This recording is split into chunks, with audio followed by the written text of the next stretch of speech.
Okay, gang, we're going to have a fun video today because I'm going to be talking about cosmetic surgery versus cosmetic procedures. And just for reference, I'm going to refer to cosmetic surgery as to when you go to a plastic surgeon and he actually does physical surgery on whatever area of your face or body. Because plastic surgeons, they do a lot of actually really cool stuff. So, and if you have a really respected, trusted plastic surgeon, you can honestly radically change your appearance. They also are there to help people that have been in a very serious accident. Maybe it was an automobile accident, or I mean, there's just a number of things that can go wrong, and they actually help put people back together. Anyway, just for reference for this video, so cosmetic surgery, that's when you actually go to a plastic surgeon and have surgery. And cosmetic procedures, I'm just referring to like microneedling. These are anything that an esthetician could do, or, you know, I always go to my dermatologist. Although I have to say my esthetician, the spa that I go to, they're adding on more and more procedures over there. It's really becoming a med spa. So I would just recommend just have a very trusted dermatologist at your beck and call, or a spa, med spa. And if you trust those people, then that's when feel free, just like me, to explore all the different procedures. So I thought this would just be a fun video because about a month or so ago, I just released an ageless makeup video, just what I use on a day-to-day basis.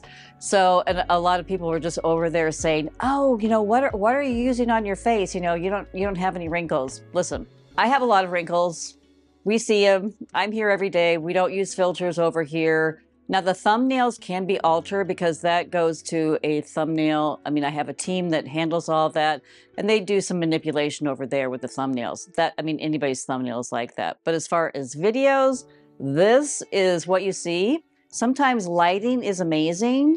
I'm telling you, that's just everybody's best friend. And I've had good lighting and I've had really bad lighting. I mean, I was teasing my videographer a couple of years ago. I'm like, I can't even remember what setup we had at the time, but I was like, Giselle Bundchen would look like, SHIT under this lighting. So anyway, but that said, just going back to cosmetic surgery, I'm just going to share what I've had.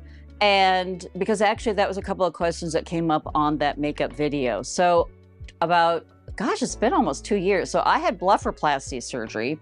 So that is your upper eyes and it doesn't necessarily have to be both together, but your upper eyelid surgery and your lower eyelid surgery. And usually it's because you have hooded eyes, or you have some puffiness here, you have bags, droopy eyes. There's a lot of different reasons that you can seek out blepharoplasty surgery. For me, it was my vision. So I had gone to my optometrist, and she noticed just right away that something was off. And one thing we all know, eyes are the first thing we notice in another person. And the look of our eyes means as much to our interpersonal connections as our smiles. And when eyelids droop or they become misshapen with age, and yes, that's what happens, gravity is just pulling at us from every direction. So, when our eyes just aren't looking their very best, it can really send out misleading messages about us. And this is what happened to me, they actually can degrade your vision and our outlook on life. So, as I said, I'm going to talk about eyelid restoration or blepharoplasty because it can restore your vision and reinvigorate a youthful appearance. And so I'll just take you down my journey, which was like almost 2 years ago. So I'd gone to see my optometrist for my annual appointment, my annual exam. And so I will just give a plug for all of us to be on top of, seeing our dermatologist, our GP, our optometrist. I mean, all of those doctors, the medical professions that are going to, find out things like right away. Your OBGYN, all of these things are really, really important. So I schedule yearly exams with everybody. So when I went into my optometrist, she just noticed right away that there was something different about my eyes. So she sent me off to have a field vision test. And when we got that back, I'd failed it. I'd failed it miserably with both eyes. And she's like, Beth, listen, In your case, insurance will pick it up because I'm having difficulty with my vision, and especially my peripheral vision, which is very important when you're driving, because that's what you're going to be seeing out of the corners of your eye. So she set up an appointment with a plastic surgeon here in Athens, Georgia, and I'll have his name linked down below in the description box, because the last time I shared all this information, that was the number one question: who is your plastic surgeon? So I'll just drop his name down. It was Dr. Pittman. Highly recommend him. Boy, does he know what he's doing. So when I had my consultation with him, so it was for my upper and lower, and he just recommended that I have both done at the same time, because as he explained it, they're both aging at the same rate, so I might as well, if I'm going in and I'm going under anesthesia, then I might as well do both at the same time. So that's what I did, booked the appointment, and I was actually really lucky. I was thinking back, I got it in right at the end of summer, and it was right before some conferences that I had to attend. It was like a month or so before I had 2 or 3 different conferences. So I'm like, okay, this really works out. Very, very easy procedure. And it takes like maybe an hour, I'm guessing, maybe not even that, for a skilled plastic surgeon to perform the surgery. So, in, out, outpatient, you're really groggy. Whenever you go under anesthesia, you're always, kind of out of it for the rest of the day. And they did send home, ice packs, and they sent home some pain medication, all of that. I'm not really a big fan of pain medication, but I did take it like that first day. Woke up the second day, and we'll float some photos in, because I did take photos of my progress every week. So the following day when I woke up, I don't know what I was actually thinking I was going to look like, but I thought I really looked like a train wreck. I really didn't think I was going to look that bad, but bruising is definitely a factor. You have stitches in. I had very fine, like fish line stitches in my upper eyelid, and then disposable stitches in my lower. So that was like a moment when I was like, and I still look at that photo, I'm like, yes, that's really definitely a moment. So, but honestly, very painless surgery. As I said, does not take very long. And your recovery, honestly, from day 1 to, I would say, day 28, I really think it's about a 4-week process all along. And the first week is, when you really look the worst. But if you keep your eyes with ice packs, and they had like these, beautiful gel packs, that I would put on my eyes. Frozen peas also work.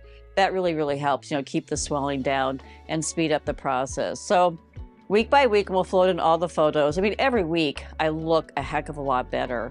And one of the things too, you just want to remember, you don't want to, and you really can't, they'll recommend don't use any makeup. And I didn't put any eye makeup on, I think, for like 3 weeks. I think I did come along and put like tinted moisturizer on maybe after a week or so. But no, I didn't put on any eye makeup. You just really want everything to heal up very, very nicely. And I do remember it was about 10 days, I believe, after my surgery when I went back in, and then they removed my stitches on my upper eyelid. My bottom lashes, that was a dissolvable stitches. And I actually had a reaction to that. And so my progress was a little bit slower on the bottom, and they felt a little bit tight for a while, but I think that's very, very normal. But if you are looking for a cosmetic surgery that's really going to give you a bang for your buck, definitely take a look at blepharoplasty, especially as we age. I'm 65 now. I was 63 when I had the surgery. It really does. It just perks up your face, gives you a very youthful appearance. And as I said, I was very fortunate because my insurance picked it up because it was due to vision problems. But there are many, many people out there that just want to have this surgery because they have hooded eyes, or they have bags under their eyes, or whatever it is. And I would highly recommend it. I think it's totally money well spent, because you will really see a very youthful, perky look. And of course, with me, my vision improved right away. So I don't have any problems. It's been almost 2 years. I had my eye exam last year. Everything was great. I'll go in a couple months. I'm sure everything's still great. So wonderful, wonderful cosmetic surgery. And I did just want to share because there's, people are always speculating, like, what am I doing? So honestly, I just like to share the real deal over here. It doesn't really do me any favors to get like hooked on filters and, start to have my mind, think, oh, if I'm not using a filter, I'm going to look like, as I said, SHIT.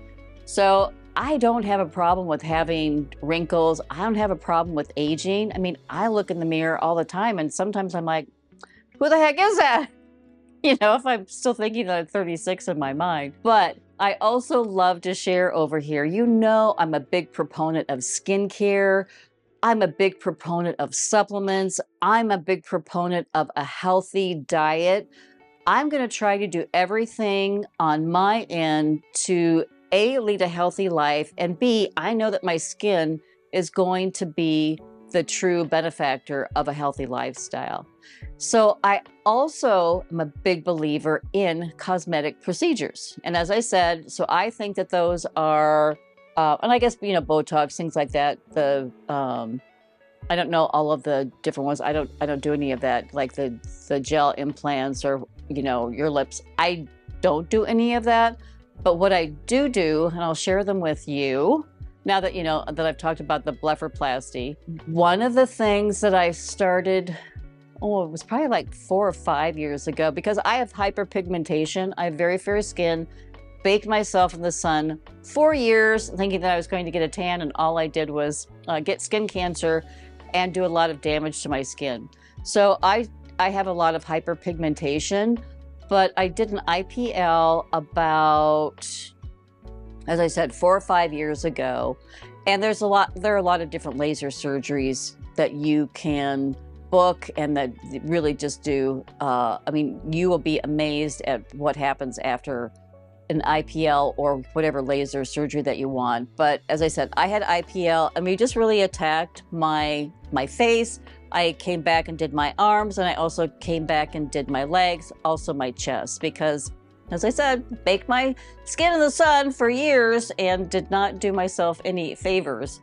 But I have to tell you, an IPL procedure really is pretty slick, I have to say. And it really does, it diminishes your hyperpigmentation. There again, I think that gives your skin a very youthful glow. It is not a lot of downtime. You will have maybe like 3, I think I had like 3 days, because, they do come along with that laser. And I'm telling you, it's not super painful, but I mean, it's like a big, it's like taking a rubber band and, zapping it on your face.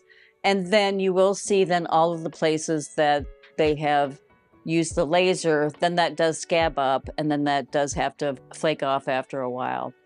So definitely check into an IPL or laser treatment. And they've come a long way. It's just amazing, all of the technology and all the things that we're discovering with our cells and how we can treat everything. But definitely check into an IPL or laser treatment. Definitely is amazing for hyperpigmentation. And I'm really glad that I took the extra step and had it done on my arms and my legs, because I just feel a lot better, like, wearing shorts and things like that. So we all know self-care is so important, whether it's caring for our skin or well-being. And today I'm excited to partner with Bod Sofa, who makes a bathtub cushion that takes a relaxing bath to the next level. And let me tell you, nothing is more soothing than slipping into a warm bath at night and letting go of the day's tensions.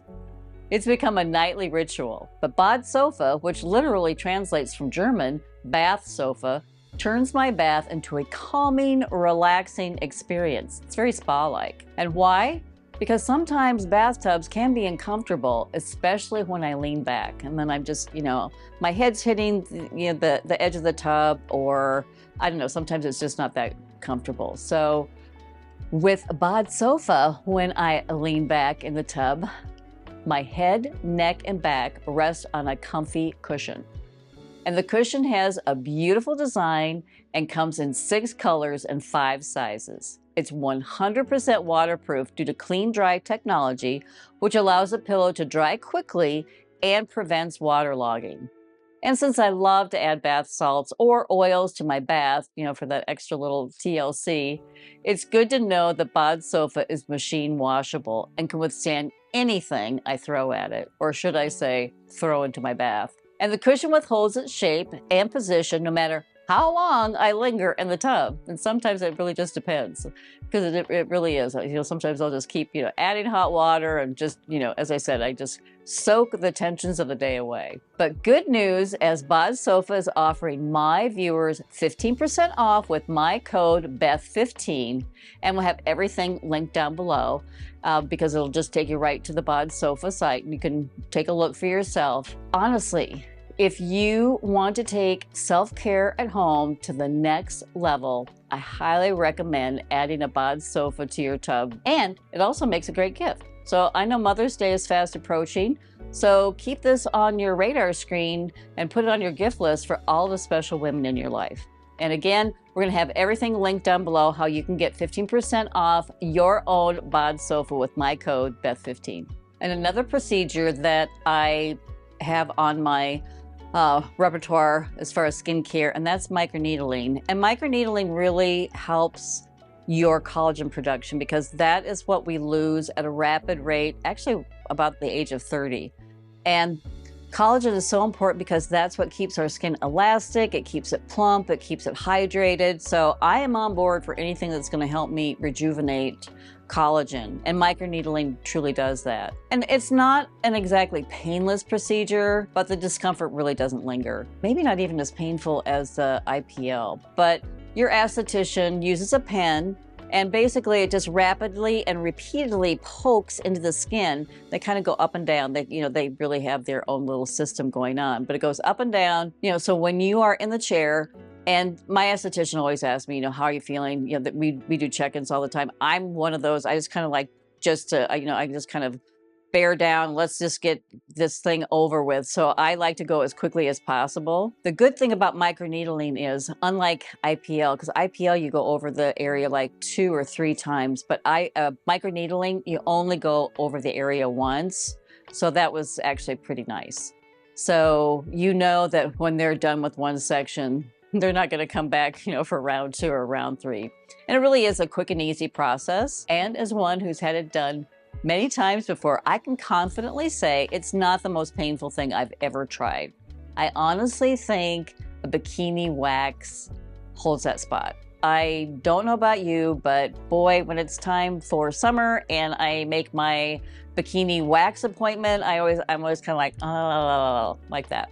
So microneedling is not anywhere near that. But there again, you have your forehead done, and that area I think is a little bit more sensitive. I think that area, hurts the most. Even that is only maybe like a 5 on the, 1 to 10 scale. And one thing that I really like about microneedling is you'll instantly notice how glowy your skin looks. And you might experience a bit of redness immediately following the treatment, but once it subsides, and usually it's gone within like 24 hours, you'll definitely notice a dewy, glowy complexion and a new plumpness to your skin. And you can schedule in-office treatments every other month if you want, or every month to maintain the results, or whatever your budget allows. So I kind of go in and out with these procedures, and I usually I'll book them at the same time. I'll get 6 sessions at my dermatologist's office, and I'll do maybe 3 microneedling and 3 chemical peels, and then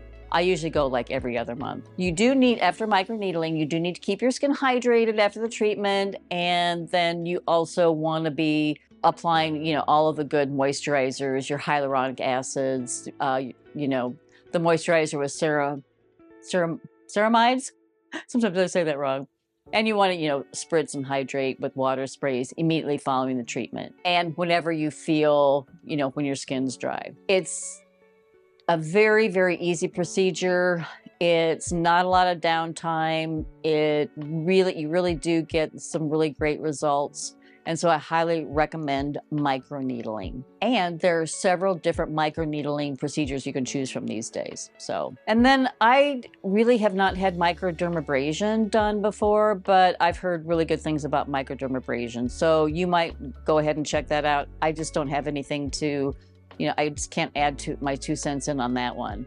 But I can add in, so I've had chemical peels done. So there are two actually that I've done. And one is where you actually have a lot of downtime. So I had the VI chemical peel. And many of you know one of my kiddos was married on New Year's Eve. So, several months before that, I was really focused on chemical peels and microneedling and, doing all the things that were, that was going to make my skin very dewy and glowy on this special day. So I had not done a chemical peel yet. So I did the VI chemical peel, and that's a peel that takes up to, I would say 5 days. I think they say 10 days, but I think it was really about 5 days of downtime. And that is definitely not a painful procedure at all, but your skin will feel tingly and it doesn't look very pretty. It's a great treatment for smoothing your fine lines and wrinkles. And if you had acne, this is, for the younger crew out there, it does reduce acne and acne scarring, truly improves your skin texture, and it really does help with your hyperpigmentation too. I mean, it's not as effective as the laser surgery, but when you're doing like both in tandem, that's pretty amazing. As I said, the peel honestly takes about 5 days. So I arrived at my appointment with clean skin and not having used any active ingredients on my face for 3 days prior.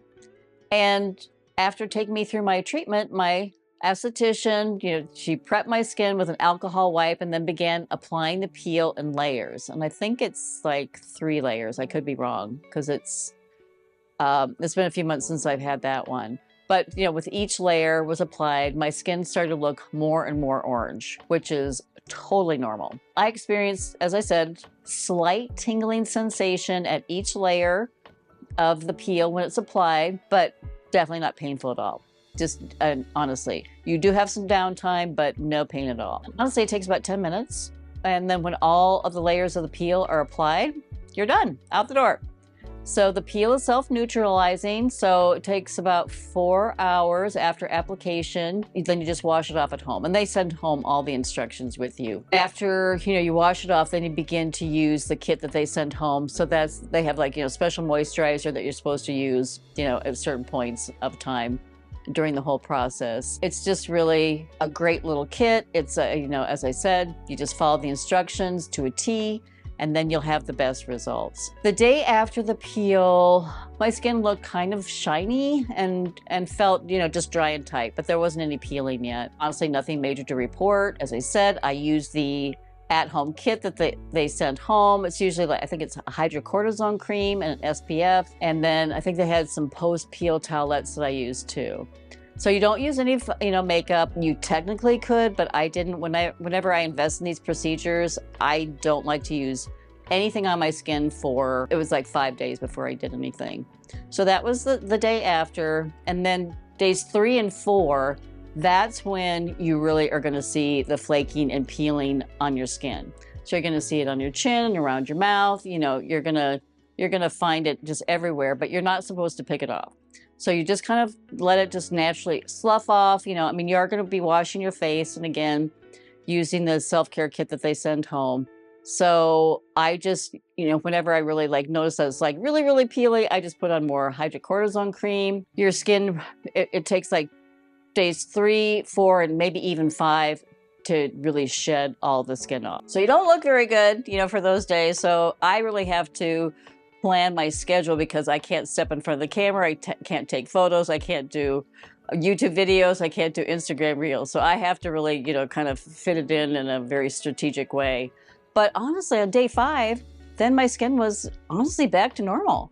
And it just was really, there again, you just feel very plump. You just feel very hydrated. It's super glowy and smooth, and especially, on my cheeks and forehead. So highly recommend that. But I just recently, so my esthetician told me, and I can't remember what the name of it is, but I'll put it down in the description box because this chemical peel has a special name. So the one that my esthetician has is there is 0 downtime. There's no flaking, there's no peeling, there's no orange. I mean, basically you go in, I felt like I was just having a regular facial. It was amazing. And because there again with technology, we have learned about the sentient skills underneath our epidermis. And that's where this peel really, it just attacks that. And I have to say, very, very impressed because, you know, especially for me, there's no downtime at all. And it's going to give me the results that I want. So I am going to tell you, and I said I'll link everything down below, but it's really an amazing procedure. And honestly, it feels really good. I felt like I was just having a facial done the day that I went in for that. So those are the things that I've had done. So my cosmetic surgery, my cosmetic procedures, as I said, I'm a big proponent of skincare. Y'all know, I tell you all the time, it's never too late to get one in place. I am a big proponent of supplements. I am a big proponent of a healthy diet. And then all of the things that I can do to help my skin. You know, I'm not looking to chase the fountain of youth. I'm not looking to look like I'm 25. I'm just looking to be a very healthy and, you know, a glowy 65-year-old. And a big thank you to Bod Sofa for this sponsored video. And thank you, my lovely viewers, for supporting the brands that allow me to bring you fresh ideas.